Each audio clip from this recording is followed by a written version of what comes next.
जय श्री कृष्णा, राधे राधे। जय श्री कृष्णा, राधे राधे। तो प्रेम से बोलिए राधे राधे। स्वागत है आप सभी का मेरे YouTube चैनल आध्यात्मिक कथाओं में। प्रिय भक्तों, आज मैं आपके लिए लेकर आई हूँ कार्तिक मास अध्याय 2 की कथा। तो आप सभी से मेरा विनम्र निवेदन है कि मेरे चैनल में यदि आप सभी नए आए हैं तो मेरे चैनल को सब्सक्राइब जरूर कीजिएगा और वीडियो को अंत तक जरूर देखिएगा। और वीडियो पसंद आए तो लाइक कीजिए, शेयर कीजिए और बेल आइकन को प्रेस करना बिल्कुल भी ना भूलिए। जय श्री कृष्णा, राधे राधे। फिर से तो चलिए शुरू करते हैं आज की कथा। बोलिए श्री गणेश भगवान की जय हो, लक्ष्मी नारायण भगवान की जय हो।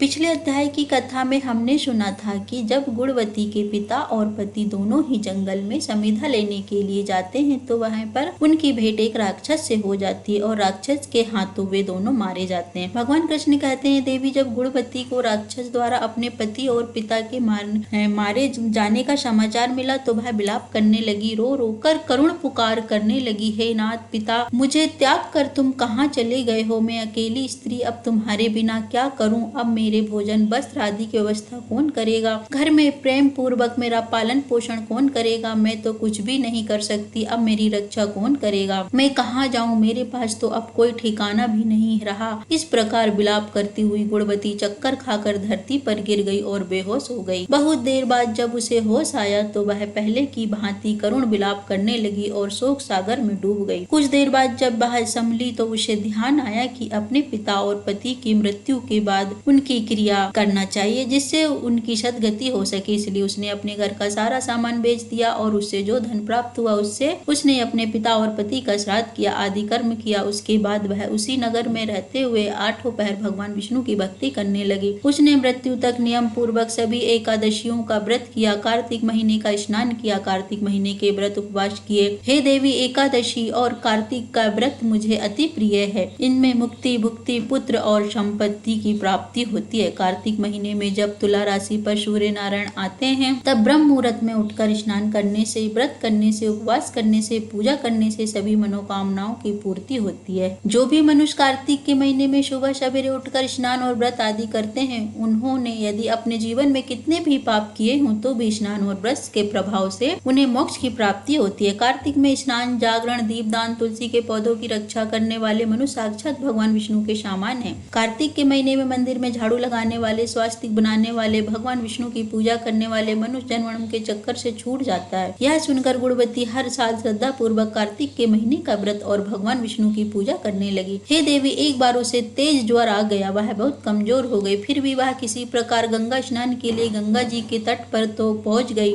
परंतु शीत के कारण बुरी तरह से कांप रही थी, इसी कारण शिथिल हो गई। तब मेरे दूत उसे मेरे धाम में ले आए। उसके बाद ब्रह्मा आदि देवताओं की प्रार्थना पर जब मैंने कृष्ण का अवतार लिया तो मेरे गण भी मेरे साथ इस पृथ्वी पर आए। और जो इस समय यादव हैं, तुम्हारे पिता पूर्व जन्म में देव शर्मा थे तो इस समय वे सत्यजित हैं। पूर्व जन्म में चंद्र शर्मा जो तुम्हारा पति था वह डाकू है। और हे देवी, तुम ही वह गुणवती हो। कार्तिक व्रत के प्रभाव से ही तुम मेरी पत्नी हुई हो। अपने पहले जन्म में तुमने मेरे मंदिर के द्वार पर तुलसी का पौधा लगाया था तो इस समय वह तेरे महलों के आंगन में कल्प वृक्ष के रूप में विद्यमान है। उस जन्म में तो तुमने दीप दान किया था, उसी के कारण तुम्हारी देह इतनी सुंदर है और तुम्हारे घर में साक्षात लक्ष्मी का वास है, क्योंकि तुमने पूर्व जन्म में अपने सभी व्रत का फल विष्णु को अर्पित किया था। उसी के प्रभाव से इस जन्म में तुम मेरी प्रिय पत्नी हो। पूर्व जन्म में तुमने नियम पूर्वक जो कार्तिक मास का व्रत किया उसी के कारण मेरा और तुम्हारा कभी वियोग नहीं होगा। इसी प्रकार कार्तिक मास में व्रत करने वाले मनुष्य मुझे तुम्हारे समान ही प्रिय हैं। दूसरे जप, तप, याग, दान आदि करने का फल कार्तिक मास में किए गए व्रत से तो बहुत थोड़ा होता है, अर्थात कार्तिक मास के व्रत का सवा भाग भी नहीं होता। इस प्रकार देवी सत्यभामा भगवान कृष्ण के मुख से अपने पूर्व जन्म